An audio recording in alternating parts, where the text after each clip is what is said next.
22 जनवरी के बाद बीजेपी उम्मीदवारों की सूची करेगी जारी। पहली सूची में 170 उम्मीदवारों के नाम होंगे घोषित। कमजोर सीटों पर भी पहली सूची में घोषित हो सकते हैं उम्मीदवार। पार्टी के दिग्गज नेताओं के नाम भी पहली ही सूची में आएंगे सामने। बीजेपी ने लोकसभा चुनाव की तैयारी शुरू कर दी है। पार्टी की ओर से उम्मीदवारों के चयन की कोशिश शुरू कर दी गई है। उम्मीदवारों के नाम की स्क्रीनिंग हो रही है। पार्टी ने जो फॉर्मूला मध्य प्रदेश विधानसभा चुनाव के लिए तैयार किया था, इस बार उसी फॉर्मूले का इस्तेमाल पार्टी लोकसभा चुनाव में करने की तैयारी में है।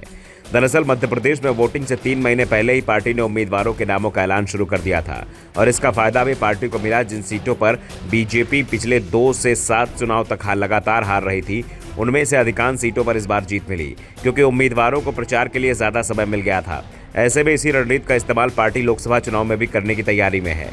संकेत मिल रहे हैं कि 24 या 25 जनवरी को बीजेपी अपने उम्मीदवारों की पहली सूची जारी कर सकती है और इस सूची में 170 के आसपास नाम हो सकते हैं।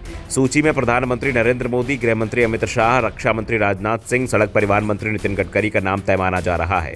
पार्टी के अध्यक्ष जेपी नड्डा के चुनाव लड़ने पर अभी तक तस्वीर साफ नहीं हुई है, लेकिन ये कहा जा रहा है कि नड्डा को पार्टी इस बार हिमाचल प्रदेश में चुनाव लड़ा सकती है। इसके साथ ही करीब 2 दर्जन राज्यसभा सदस्यों के नाम पर भी पहली ही लिस्ट में होंगे। दक्षिण भारत के कई राज्यसभा सदस्यों ने दिल्ली से चुनाव लड़ने की इच्छा जताई थी, लेकिन पार्टी की ओर से साफ कर दिया गया है कि जो सांसद जिस राज्य का निवासी है, उसे उसी राज्य से लोकसभा में उतारा जाएगा। दावा किया जा रहा है कि 1 दर्जन केंद्रीय मंत्री जो राज्यसभा के सदस्य, उन्हें भी लोकसभा चुनाव लड़ने के लिए कह दिया गया है। उन्हें अपने राज्य में सीट का भी चुनाव करने की छूट दी गई है। दावा यह भी किया जा रहा है कि पार्टी इस बार अपने 100 के करीब सांसदों का भी टिकट काट सकती है। सबसे ज्यादा टिकट हिंदी बेल्ट में काटे जाएंगे। राजस्थान, मध्य प्रदेश, उत्तर प्रदेश, छत्तीसगढ़ में 35% से भी ज्यादा सांसदों को बदलने की तैयारी है। इसके अलावा प्रधानमंत्री मोदी के गृह राज्य गुजरात में आधे सांसदों के टिकट काटे जा सकते हैं। कहा जा रहा है कि राम मंदिर के उद्घाटन के बाद बीजेपी की केंद्रीय चुनाव समिति की बैठक होगी। इस बैठक में उम्मीदवारों के नाम को मंजूरी दी जा सकती है।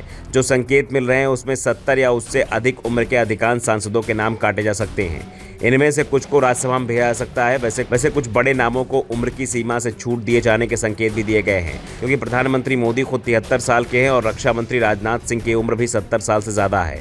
लेकिन 70 साल से अधिक उम्र के अधिकांश सांसदों को टिकट काटा जाएगा।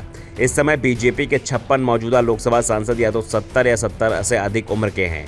इसमें मोदी और राजनाथ के अलावा वीके सिंह राव, इंद्रजीत सिंह, श्रीपाद नाइक, अर्जुन राम मेघवाल, गिरिराज सिंह, वरिष्ठ नेता राजेंद्र अग्रवाल, रविशंकर प्रसाद, एस अहलूवालिया, पी चौधरी, संतोष गंगवार, राधा मोहन सिंह और जगदम्बिका पाल जैसे नेताओं का नाम शामिल है। प्रधानमंत्री के चलते इस बार 70 साल की उम्र बंधन में कुछ छूट दी जा रही है। इसलिए इस बार उम्मीदवार के चयन के लिए उम्र एकमात्र मापदंड नहीं होगी। विशिष्ट योगदान देने वाले नेताओं को टिकट दिया जाएगा। पार्टी को लोकसभा में अनुभवी नेताओं की भी जरूरत है। वैसे ये भी कहा जा रहा है कि इस बार पार्टी 450 से ज्यादा सीटों पर चुनाव लड़ने की तैयारी कर रही है। इस बार उन राज्यों में भी पूरे दमखम से उतरने की तैयारी है जहां पार्टी का आधार अभी तक कमजोर रहा है। Bureau report, the Dhakad news.